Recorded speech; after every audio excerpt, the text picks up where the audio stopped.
Vloggers ng Bagong Pilipinas, dito lang po sa Radyo Pilipinas, Radyo Publiko. So ngayong gabi po, pag-uusapan po natin yung trending na trending ngayon. Sobrang viral sa social media ang ating dating Pangulong Rodrigo Duterte ay inaresto na po. Sa mga hindi pa po nakakaalam, inaresto po gamit yung ICC warrant through Interpol. So, naano naman ng ating Pangulo yan, na ipaliwanag na naman. So, pag-uusapan lang po natin kung ano po ba yung nilabas ng ICC patungkol po dito. So, yun po ay 15 page na warrant of arrest. So, nasa ano na rin naman po yung ano natin. Nasa social media na rin naman po nilabas at sabi nga po ni Pangulong Bongbong Marcos ay 3 PM pa lang po nasa kanya na. So, yun po, may kasama po tayo ngayong gabi, no, si Boss Nyolo. So, Boss Nyolo, via Zoom, ayun, andito na si Boss Nyolo. So, magandang gabi po. Hello, magandang gabi sa inyo. Ang pogi mo ngayon oy. Siyempre, nandito tayo sa studio so dapat mag-ayos-ayos tayo. Pogi mo ang lupit Yun, Hello, kamusta po lahat? Ayun. So, ano masasabi mo dito, Boss Nyolo, no? Inaresto na yung ating dating Pangulong Rodrigo Roa Duterte. So, Gaya nga, alam mo Rod, maraming salamat. Gaya nga ng sinasabi natin, ito po ay magandang pangitain na meron pa pong hustisya na ating makakamit para sa mga EJK victims natin na nawalan po ng mahal sa buhay nitong nakalipas na administrasyon Duterte. At gusto ko lang po manawagan na sa mga kababayan natin Pilipino na manimbang tayo. Kung maninimbang po tayo, siguraduhin po yung paninimbang natin ay tama. Kasi meron po tayong mga biktima dito. Ang dating Pangulo, buhay pa po. Nakita nyo? Buhay pa po.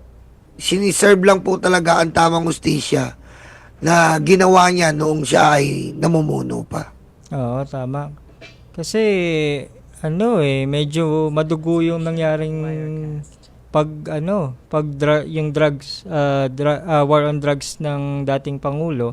Siyempre, Tama. maraming ina-acknowledge naman natin yung magagandang nagawa ng Pangulo, pero ibig sabihin ba nun hindi na mabibigyan ng hustisya yung mga biktima naman ng EJK na tinatawag. Di umano. So, mahabang proseso ito, no? Sabi ng mga eksperto nasa 8 years. 8 years. 2 to 8 years. 2 to 8 years. So, matagal-tagal na matagal-tagal pa yung hustisya or matagal-tagal pa bago natin malaman kung guilty ba o hindi dito sa kasong ito sa ICC ang ating Pangulo. At grabe yung mga tao sinisisi sa administrasyon yung iba yung pag-aresto. Pero hindi naman kay PBBM galing yung demanda. Alam naman natin kung kanino galing yung demanda. Sa Magdalo Party pa. Si dating Senador Antonio Trillanes tsaka yung kasama niya. So, 2017 pa to at ngayon lang na-serve ng warrant. Sobrang tagal na iniimbestagahan. So, almost 8 years na. 8 years nang naghihintay ng hustisya yung mga biktima di umano ng EJK. Totoo yan, no? Paring Rod, no? Boss Rod. Wag po natin sisihin sa gobyerno to. Gaya po sinabi ng ating mahal na Pangulo, sila lang po ay sumusunod sa pagtawag sa kanila ng Interpol. Nandun pa rin po tayo sa procedure na ngayon sa Interpol po kasi hindi po pwedeng masira ang relasyon natin sa Interpol na iniingatan na po natin na matagal na panahon. At bibigyan lang po namin kayo ng background sa mga hindi po nakakaalam. Ang Interpol po ang tumutulong po sa atin na mag-aresto sa mga kriminal na nagtatago sa ibang bansa gaya po ni Alice Guo, ni Tebes, na kahit po wala po yung presence ng ating mga kapulisan doon, sila po ang nagiging extension ng ating pamahalaan upang matugis at maaresto ang iba't ibang mga kriminal na nasa labas at nagtatago sa ibang bansa. Di ba, Rod? Oo. So, yun nga, 'di ba? Kailangan nating alagaan yung ating relasyon sa Interpol. At paano ba tayo umabot sa ganito, no? Parang 2023 ba nung ipinauso nila yung Maisog Rally? Tapos Yes. ayan, nag-akusa na sila ng nag-akusa, naghanap ng mga parang nag-ano ng ebidensya gumawa ng ebidensya sa mga nakaraang taon. Tapos makikita natin hindi naman pala legit yung mga ebidensya. 'Di ba? Walang merit, walang bigat yung ebidensya, kaya hanggang intriga lang talaga. Tapos ngayon, nagmamakaawa sila na parang kailangan wag ibigay yung Pilipino. Wag ibigay yung Pilipino. Nasagot naman ni Attorney Claire na hindi ordinaryong Pilipino. Pilipinong may kaso na crime against humanity itong Pilipino na pinadala natin sa Netherlands ngayon. So, grabe. Yung kung hindi siguro nila ginawa to, baka natulungan pa baka naharang pa ni PBBM, siguro yung maisig nila. Yun lang yung Yes. sa akin, no? Medyo ngayon sila nagpapa-victim kung kailan Yes. dami na nilang ginawang Yes. 2 years, 3 years na silang nag-iintriga. Tapos ngayon Yes. sila yung parang victim na. 'Di ba? Ano mo dun, Boss Nyolo, no? Salamat, Rod. Alam mo, balikan ko lang ito po, sa dami po ng batikos na ginawa po sa ating Pangulong Bongbong Marcos, wala po kayo narinig. Sa daming pamimeke news, wala po kayo narinig. Pati po sa ICC, kakayanin po ng presidente na bumalik sa ICC, wala po kayo narinig. Pero, ngayon po, kailangan nang gawin ng Pangulo to, dahil, sa totoo lang po, miski naman sino gagawin to, ang dami pong biktima. Kung sana yung war on drugs po na nangyari sa atin, maayos, wasto, matiwasay.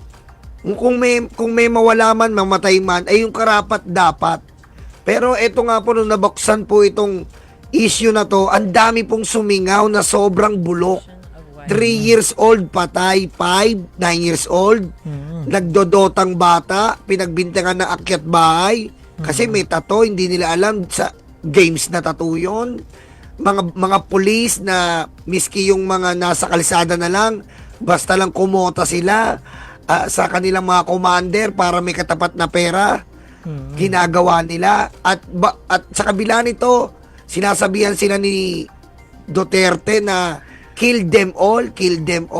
Yan lang. Diba? Ito po yun Lahat po ng bagay, ika nga natin, kasamaan ka at kadiliman ay pinanatili mo sa iyong sarili, mangingibabaw pa rin po ang kabutihan. At ito na nga po yung nangyayari ngayon, pinaliliwanag na sa atin na hindi magtatagal ang kasamaan. Lagi pong may kabatuhan sa bandang uli. At sa mga biktima po, magantay pa po kayo, marami pang parating. Susunod po natin ang iba pa pong kailangan sumunod para pagbayaran nila ang kanilang kasalanan. Di ba, Rod? Oo, Boss Nyolo. So, sa page nga natin, no, pinapaliwanag natin sa tao na tayo, sumusuporta tayo sa gobyerno kasi naniniwala tayo sa Diyos. Ang sabi ng Diyos, Romans 13:1-2, submit to the authority kasi nilagay yan ng Diyos. So, dapat sundin mo, hindi mo yung papabagsakin. So, yun yung mensahe natin, no. Parang sabi nga, paparusahan yung mga gustong ibagsak yung itinalaga ng Diyos. So, tingin ko ito yung retribution na nangyayari ngayon. Yes. So, Rod, may tanong ako sa iyo, Rod. Di ba nagpupunta ka ng church? Oo. Ikaw, nagpupunta ka ng church, ibig sabihin ba, pagtapos mo pupunta ng church, sinusuportahan mo na yung minumura yung Diyos? Ganun ba? Siyempre, hindi. Ayaw natin yan. So, mamaya, Diba? pag-usapan pa natin ng gusto yan. Magbabalik lang po yung vloggers ng Bagong Pilipinas. Pabalik kami! Konting paalala lang po. Ang opinion natin ay hindi sumasalamin sa Radyo Pilipinas o Radyo sa Pilipinas. sa mga management natin, no? So, Tama. disclaimer lang. So, Tama. nagbabalik tayo, Boss Nyolo. So, Yes, natapos tayo that's sa dito pa rin, ICC, former President Duterte. At ano ba? Napanood mo ba yung mga legal experts na Yes. na may kanya-kanyang Actually- opinion eh? Actually, Rod, ngayon po, na kinansila po yung TRO ng final nila para sa Supreme Court. Oo. Hindi po inaprobahan ng Supreme Court. At binibigyan sila ng 10 days para mag-explica. Kumbaga, wala eh. At umamin din po si, I think Mideldea ba? Hindi, yung isa eh.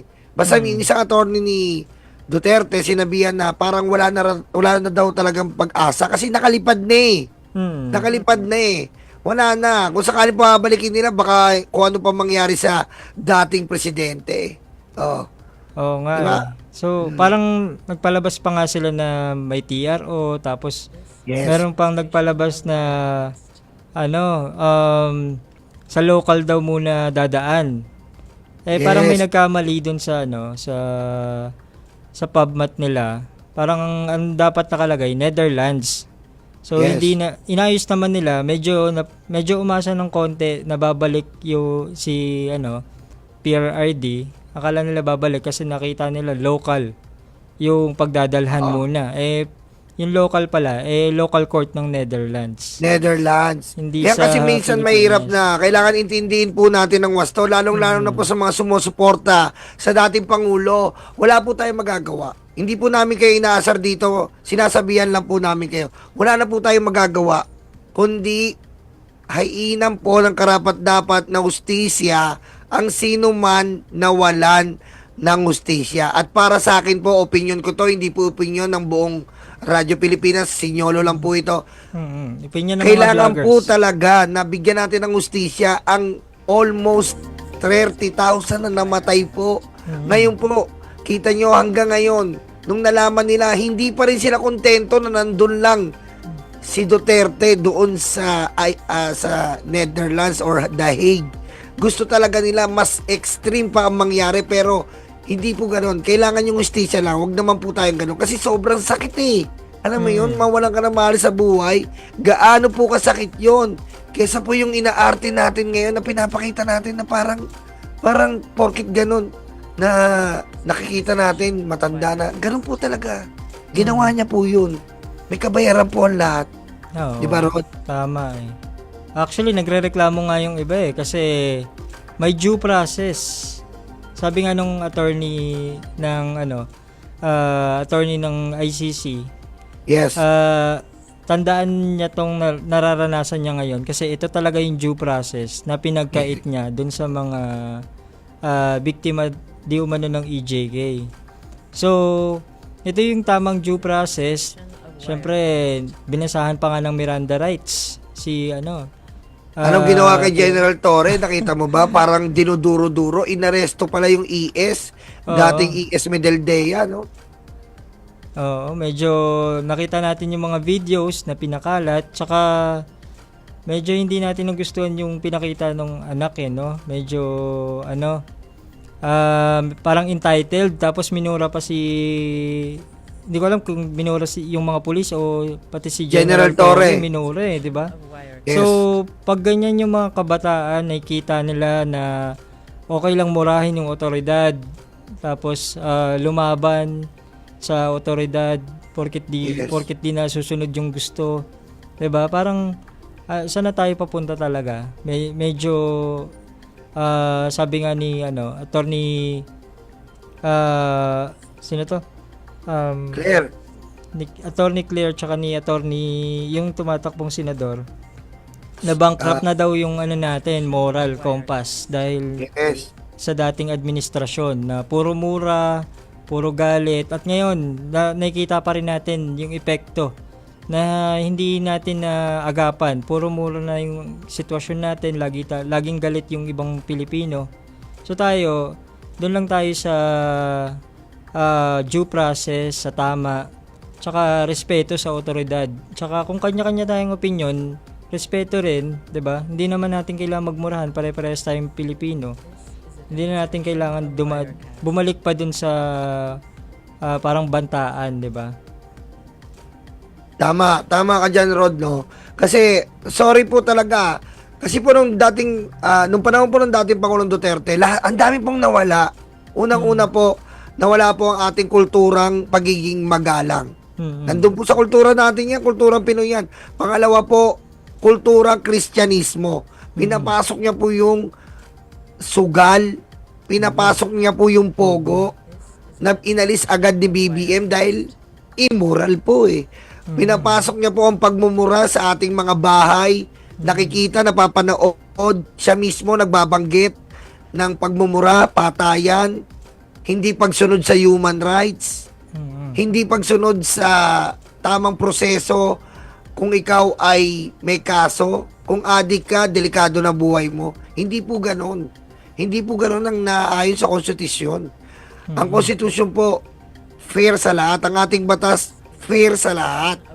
At nakita po natin kung fair sa lahat po ito, nasan po yung malalaking isda na mga nagdudulot ng droga, nag-ipon ng droga, gumawa ng droga para i-distribute sa ating mga adik. Wala po. Nakatakas po sila. Kaya kung fair po to, dapat po fair po talaga. Hindi lang po mahirap. Mahirap lang po natamaan. Pasensya na po kayo. So, tayo nagbibigay lamang ng opinion, no? Pero, yun sa atin eh. Medyo bumaba yung moral natin nung nakaraang administrasyon. Pero, sinusuportahan natin kasi, di ba, sila yung authority. Sinusuportahan natin lahat eh. Medyo bias tayo dun sa gobyerno nung nakaraan. Pero ngayon kasi, nakita na natin eh, namulat na tayo sa mga mali nung nakaraan. Na ngayon, unti-unti, lumalabas, unti-unti, nabibigyan ng hustisya. Like yun nga, yung mga sinabi mo, Pogo, Parmali, tsaka mga kung ano-ano pang mali nung nakaraan. Oo, maraming nagawa, marami tayong ipagpapasalamat talaga sa dating administrasyon. Pero, hindi naman ibig sabihin nun, kakalimutan natin yung ibang maling ginawa. Hindi yun pwedeng justification, di ba? Para hindi mabigyan ng hustisya yung mga talagang naging biktima. Diba? Kasi masakit to eh. Alam nyo po.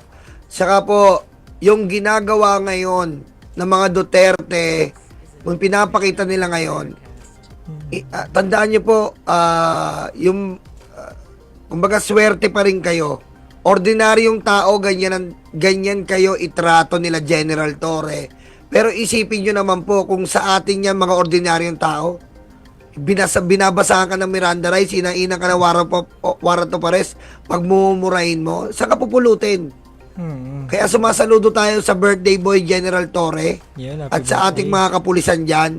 Salamat po sa inyo sa saayos ng pag-aresto at sa pag-aaresto mismo bilang sagot sa mga pamilyang naghihintay ng matagal na kasagutan at hustisya. Mabuhay po kayo dyan. Mabuhay po kayo. Mabuhay po kayo. Birthday boy General Torre, CIDG. And yun, yung mga pulis natin, sobrang tolerance no? Yun yung tinuturo sa kanila. Siguro, Rod, may tatanong ako sa iyo. Bago tayo, alam ko magko-commercial na naman tayo, di ba? Oo. Bago tayo mag-commercial. Ang tanong ko sa iyo, ang lupit pala ni General Torre. Halos siya lang ang umubos sa lahi at barkada ng mga Duterte.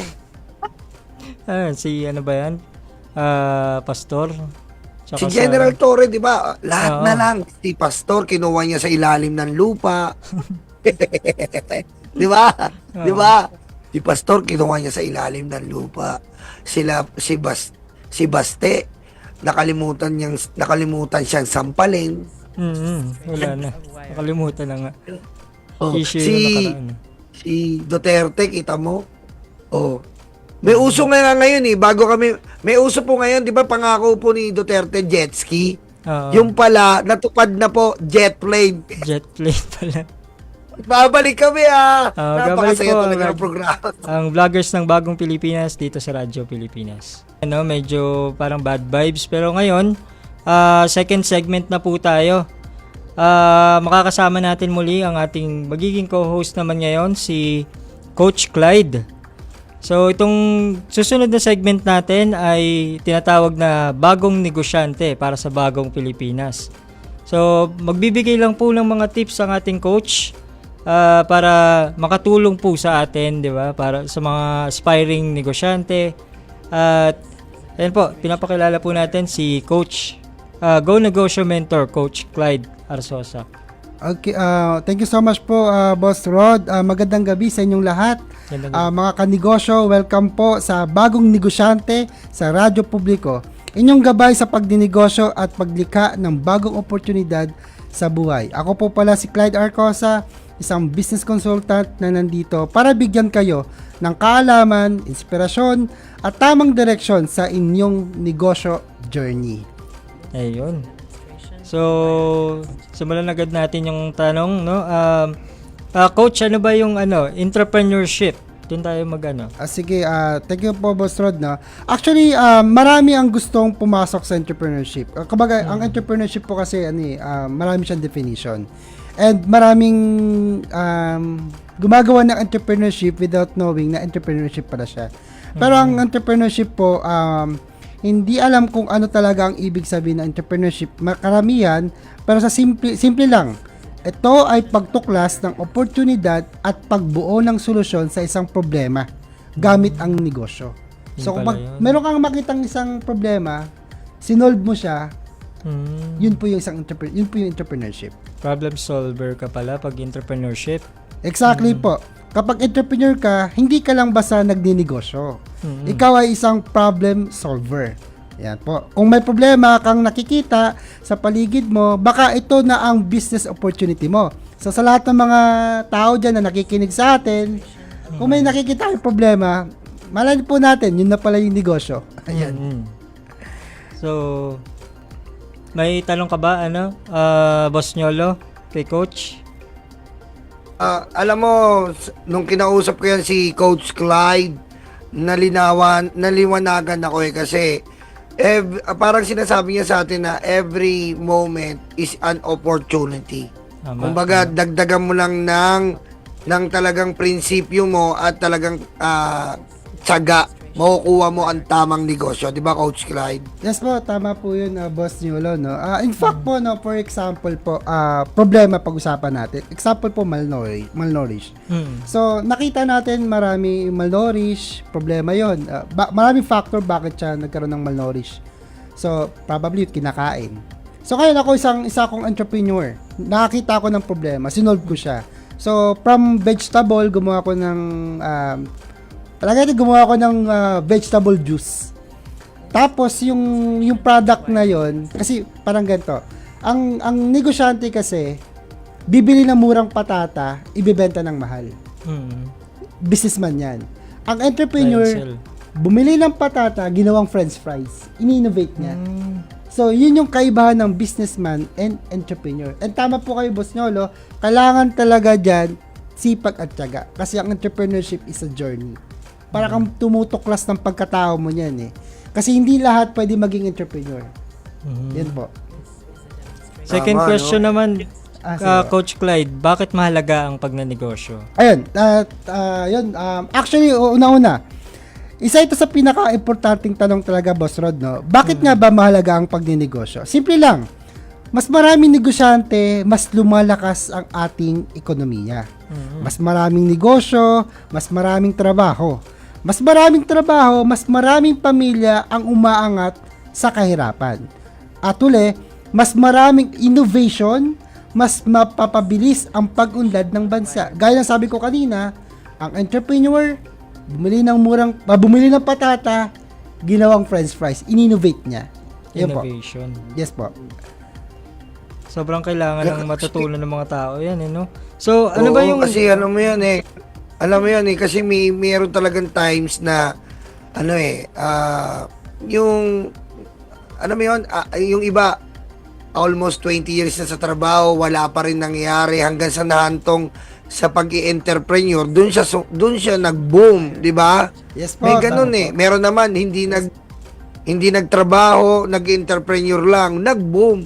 Di ba may ganun mga parang bagay, di ba, Boss Clyde? Yes po, tama po, Boss Jolo. And, actually, maraming kwento rin po akong narinig na ganyan na hindi sila pinalad sa akademya, hindi sila pinalad sa corporate, pero pinalad sila sa pagdinegosyo. Ayun po. Yes. Importanteng tanong din malaman natin, no? Ano ba yung mga katangian ng isang matagumpay na negosyante o yung mga gustong ano yung mga kailangan i-develop para maging Tama. Ayun, actually magandang tanong po 'yan. Sa panahon natin ngayon, lalo na mga Gen Z, yung personality, minsan tawag nga nila diyan is crisis eh. Kumbaga hindi nila alam kung anong personality nila, no?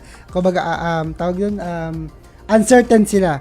So ganun din sa entrepreneurship. Mahalaga na alam natin yung mga katangian para maging isang magaling na entrepreneur. Una, syempre, yung sabi nga ni Boss Nyolo, kailangan masipag. Kailangan sipagan mo talaga dyan. To be honest, nung nag-start ako magnegosyo, yung tindahan namin, pati yung candy binibilang ko, ini-inventory ko. Barya lang yun eh. Pero hindi, kailangan ko talagang sipagan. Pangalawa, malikhain ka. Kailangan ng innovation para mapanatili mo ang competitive. Bakit? Marami kasi magdinegosyo gagayahin lang. Nagtayo si ganito, ng barbecuean. Magtatayo rin si So, kung ikaw naman, kakaibang barbecuean yung ginawa mo, or kakaibang, example lang ginawa ng isa, nagluto ng adobo na may pinya, ikaw, pinyang nilagay mo. For example, innovate ko, nilagyan mo ng papaya, or something mga ganun. But something mayroong malikhain na isip. Then, yung pinaka-last dito, yung pinakamalaga, yung risk taker ka. Kasi, mayroong ang pagninegosyo po, yung tipong wala ka nang kakainin, pero gagamitin mo pang puhunan. Very po yan. Very hard po na maggamit ang pera na yung kakainin mo na Kasi sabi nga na ng iba, marami, ang negosyo sugal daw. Syempre, isugal mo yung pangkakain mo na sa pamilya mo. And marami akong experience. Actually, to be honest, no, marami akong napagdaanan na gano'n na yung kakainin ko na lang, ipangkakapital ko pa. So, yun, pinakamalaga yung katangian na, yun yung pagiging risk taker po. Kaya pala, medyo konti lang yung mga nagsasucceed kasi sobrang hirap na katangian yan, ha? Siyempre, playing safe. Sanay tayong mga Pinoy na hindi risk taker. Oo, sanay tayo ng empleyado eh. Sanay tayo ng empleyado eh. 15 Tsaka, katapusan. ang may idadagdag ko kay Boss Clyde, yung patience mo, kailangan mahaba pasensya mo dyan.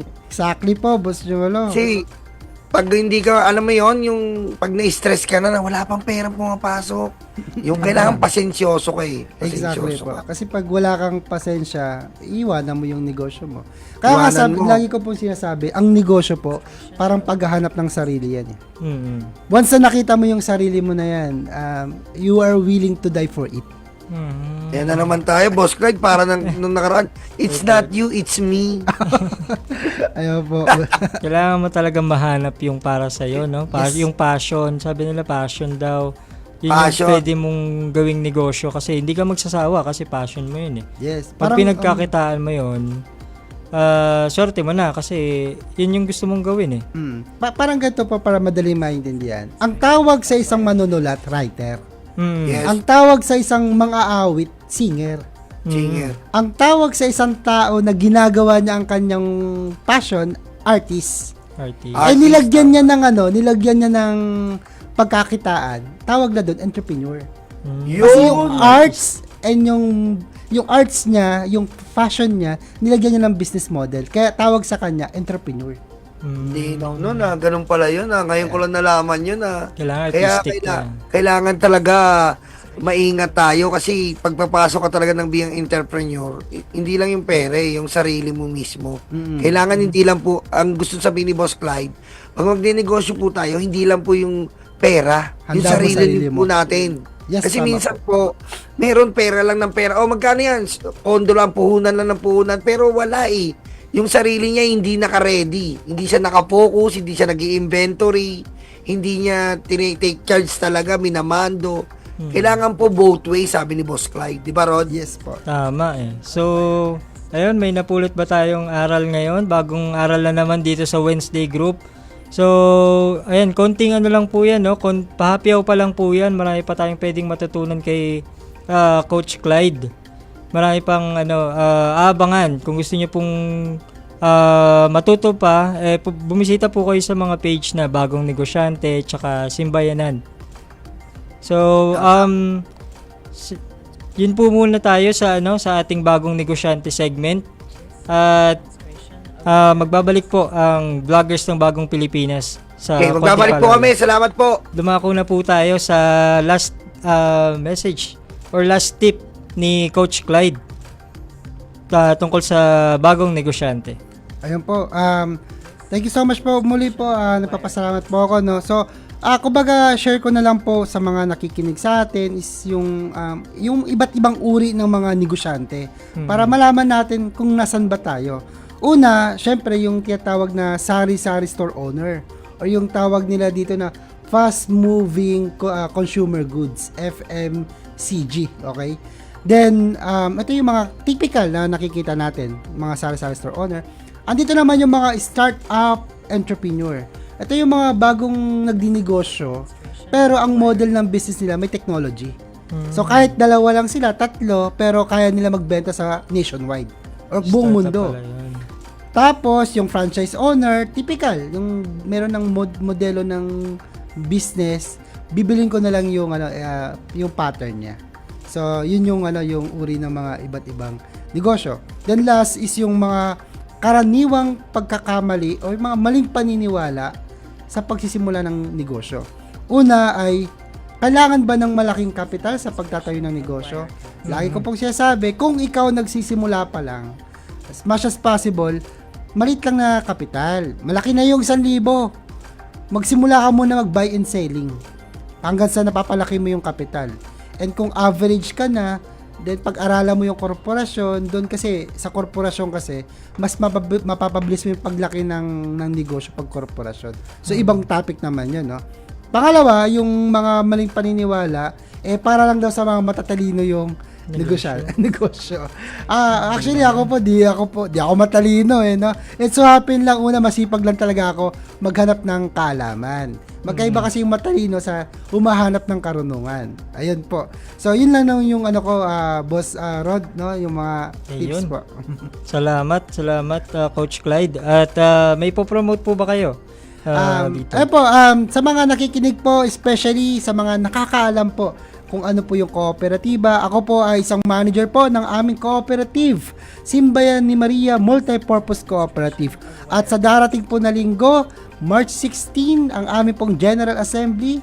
So, ginagawa po namin is lahat po ng mga membro ng aming kooperatiba ay nagkakaroon po kami ng botohan kung paano po ba patatakbuhin ang aming cooperative. And actually po, isa rin po ako sa owner po ng DNC Business Management Consultancy. Sa lahat po ng mga gusto magpa-konsulta, open po kami. Nag-a-accept po kami ng mga iba't ibang problema po, paano magsimula, o sa mga nagsimula na, paano tatapusin. DNC Business Management Consultancy po. Alright. Thank you so much po, Coach Clyde. Ayan, salamat po ulit dito sa programang ito, Vloggers ng Bagong Pilipinas sa Radyo Pilipinas. At magpo-promote lang din po ako, no, JCI Fort Bonifacio. If you want to develop your leadership skills and you want to network, you can visit JCI Fort Bonifacio. And promote ko lang din, no, itong Bagong Negosyante. Marami po kayong matututunan din dito sa page na to. Si Coach Clyde mismo, pwede kayong maturuan, ma-mentor. At yun, bago tayo magtapos po, no, huling mensahe lang natin dito sa issue na nangyayari ngayon is sana ipagdasal natin yung Pilipinas at hindi po tayo sumama dun sa mga nanggugulo, at suportahan natin yung gobyerno kasi itinatag ng Diyos yan. At yun nga, binanggit ko na naman yung ano natin, no, yung gusto natin mangyari sa Pilipinas, maging bagong Pilipino para sa bagong Pilipinas. At last word po para kay Boss Nyolo. Ay, thank you. Lagi kong gustong kasama si Clyde kasi feeling ko yayaman na ako eh. Yun. Parang yaman ako pag kasama ko to. Ang dami ko natututunan. Maraming salamat, Boss Clyde, sa pag-examine ni Rod. And sana yumaman na tayong tatlo. Yes. And ito nga po yung sa nangyayari ngayon. Pabayaan po natin gumulo ang tamang hustisya para sa mga biktima. Lagi po natin tignan to in the greater side, which is dito po natin makuha ang maraming hustisya sa marami pong na biktima ng EJK. Okay, wag po natin maliin to. Wag po natin maliin ang mga balita. Itama po natin kasi tinamaan din po talaga ang ating mga bawat Pilipino noong panahon ng extrajudicial killing. Kaya sana magliwanag po ang isip natin na ang nangyayari po ngayon ay tamang proseso. Shoutout muna sa aking BMB family, sa aking mga libag, mga karayuma, mga abangeros. I love you so much. Sa mga matatanda ko dyan na laging nandito, sumusubaybay sa amin ni Rod sa Tuesday and Wednesday group. Thank you po, mahal kayo. Lahat po ng vloggers ng Bagong Pilipinas, mga ka-ABP, ang Bagong Pilipino para sa ang Bagong Pilipinas. I love you so much. Ayun. Salamat, Boss Nyolo. At abangan nyo po, I heard na magigest si Senator Trillanes yung nag-file ng kaso sa ICC kung bakit meron tayong arrest warrant ngayon, no? So, si Biyahe Koy ba yung ano? Oo. Saka abangan nyo po, Group. pipilitin namin, Rod, pilitin natin si General Torre po at si Senator Trillanes. Medyo busy lang po. May invite po namin sa mga susunod. Pakiabangan lang po. Abangan Medyo nyo po. busy lang po. Sa susunod po, mag-i-invite na po kami. Yes po, para mas maintindihan natin mula mismo dun sa mga taong involved at nandun mismo sa harap nitong mga issue na to. So, yun po, nagpapasalamat lang po uli kami sa ating host ngayon, Boss Nyolo, Coach Clyde Arcosa, and anyong lingkod po, Rod Musa of Marcos Youth and JCI Fort Bonifacio. So, magandang Okay Yes na, thank you. Ay, ganito po Rod, wala ka na ba idadagdag? Wala na, Boss Nyolo. Habol niya pa. Lagi po, may kasi nag-aral ako ng sign language ng 10 years. Dadagdag ko lang. Alam niyo po, iwasan na po natin yung mga gumaganito. Kasi pag gumaganito tayo, masama po yan. Ibig sabihin niyan, pananakot. Ngayon, gayahin po natin yung utos ni BBM, ganyan. Ano po yung ganyan? Pagkakaisa, peace. Okay? Peace. Ganito na po tayo peace. Peace Na po tayo peace. palagi. Ganyan po yung sabi ni BBM. Kasi ganito nakakatakot yung mga ganyan. Ganito na po tayo. Wala na tayo sa Napag-aralan ko pandemic. yan. Napag-aralan ko yan, Rod, sa psychology. May nagano ko sign about sign. Sign language. Yung Ganyan pala tayo yun. masanay, peace. Nakakagang sa puso. Pag ganyan, suntukan niya. Naku, masama yan. Baka makulong kayo sa ganyan. Oo Di ba? nga. So yun. Peace na po tayo. Peace. Tumatahimik Po tayo. ng Pilipinas. Huwag na po tayo sumali Peace. sa mga gulo. At patuloy po nating suportahan ng gobyerno at manood po tayo ng mga tamang balita para hindi po tayo nabubudol. So, Radyo Pilipinas Ay, po. ganyan, Rod. Sandali lang, last na. Vloggers yan, no? Vloggers. Vloggers. Di ba, Rod? Tama eh. Tama. So, I yun. love you all. Thank you. Thank you so much po. Have a good night and God bless po sa lahat. Ang mga pahayag, komento, pananaw o opinyon ng Anchor at mga panauhin mula sa programang ito ay hindi opisyal o personal na pahayag, pananaw o opinyon ng himpilang ito ng Philippine Broadcasting Service, Bureau of Broadcast Services, PBS-BBS. Hindi rin ito kumakatawan sa mga polisiya at regulasyon ng ahensya at sa mga kawani ng PBS-BBS. Vloggers ng Bagong Pilipinas. Kami ang bumbero ng Pilipinas, mga bayaning tagapagligtas. Ang paglilingkod sa amin ay likas. Ang bumbero ng Pilipinas, kami ang bumbero ng Pilipinas, mga bayaning tagapagligtas. Ang paglilingkod sa amin ay likas. Ang bumbero ng Pilipinas, ang bumbero ng Pilipinas, ang bumbero ng Pilipinas, ang bumbero ng Pilipinas, ang bumbero ng Pilipinas. Para sa mga maralita, may puso, may tapang, may Diyos. Para sa mga maralita, may puso, may tapang, may Diyos. Para sa mga maralita, may puso, may tapang, may Diyos. Para sa mga maralita, may puso, may tapang, may Diyos. Kami ang bumbero ng Pilipinas, mga bayaning tagapagligtas.